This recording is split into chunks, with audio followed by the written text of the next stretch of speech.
राधा स्वामी जी, हजूर जी के बारे में बहुत ही दिलचस्प बातें हम इस वीडियो में करेंगे। ये सारी घटना तब घटी जब हजूर जी ने अपना पहला सत्संग किया था, जो मुझे हाल ही में बने सत्संगी ने बताई। आप हजूर जी के बारे में ये बात सुनने के लिए सिर्फ 7 या 8 मिनट निकाल लेना। ये वीडियो 7-8 मिनट की ही होने वाली है। आप इसको पूरा सुनना।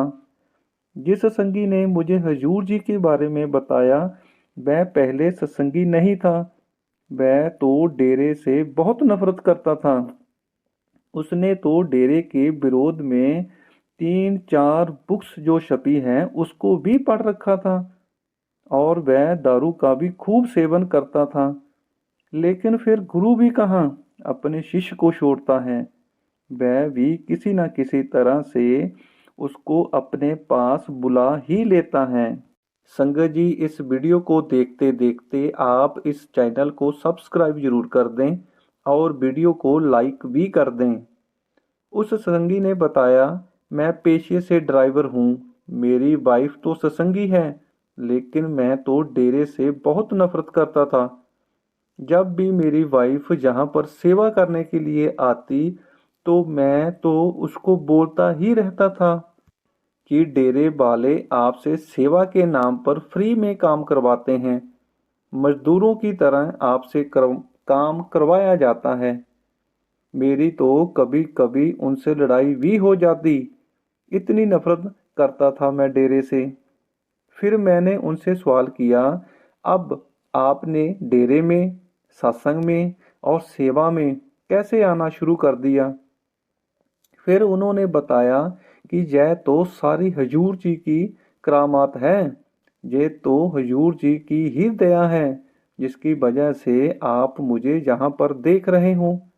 उसने बताया कि मेरी वाइफ हमेशा बाबा जी के सामने प्रार्थना करती रहती थी कि आप मेरे हस्बैंड को भी नामदान की बख्शिश करें, आप उनको भी डेरे में बुलाएं, आप उनको भी अपने सत्संग में बुलाएं। फिर उन्होंने बताया, हुआ कुछ ऐसा था कि मुझे एक रात सपना आया और सपने में एक सरदार जी आए। उन्होंने बोला कि अब ये काम छोड़ो और नाम का सिमरन करें। फिर जब मैं सुबह उठा और सोचने लगा कि मेरे सपने में कौन आए थे, क्या ब्यास वाले बाबा जी थे, जहाँ गुरु नानक देव जी थे, जहाँ कोई और। कुछ दिनों के बाद फिर मुझे वही सपना आया। वही सरदार मेरे सपने में आए और उन्होंने वही बात बोली कि अब ये काम छोड़ो और नाम का सिमरन करें। फिर मैंने अपनी वाइफ से बात की, तो उन्होंने बोला कि आप एक बार ब्यास जाएं, वहां पर सत्संग सुने। शायद हो सकता है ये कोई परमात्मा की तरफ से इशारा ही हो। मैंने उनकी बात नहीं मानी और कुछ दिन ऐसे ही निकाल दिए। फिर एक दिन मुझे अमृतसर से कोई काम आ गया और मैं वहां पर 3-4 दिन के लिए रुका। जब मेरा काम संडे को खत्म हुआ तो मैं घर वापस आ रहा था। जब मैं ब्यास से निकलने लगा तो वहां पर बहुत सी संगत गाड़ियों से डेरे में जा रही थी। तो मेरा मन किया कि चलो, वाइफ मेरी बोलती रहती है कि आप एक बार वहां पर जाएं, तो मैंने भी सोचा कि चलो आज जा आता हूं। लेकिन वाइफ से बात नहीं करूंगा, तो मैं वहां पर चला गया। मैंने पहली बार वहां पर इतनी बड़ी पार्किंग देखी थी। और जब डेरे के अंदर गया तो वहां की सफाई देखकर भी हैरान रह गया।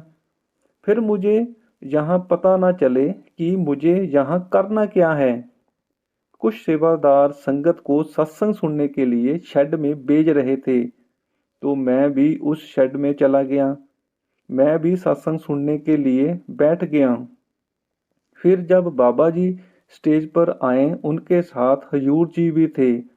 मैंने जैसे ही हजूर जी को देखा और बोला, अरे जय तो वही सरदार जी हैं जो मेरे सपने में आए थे।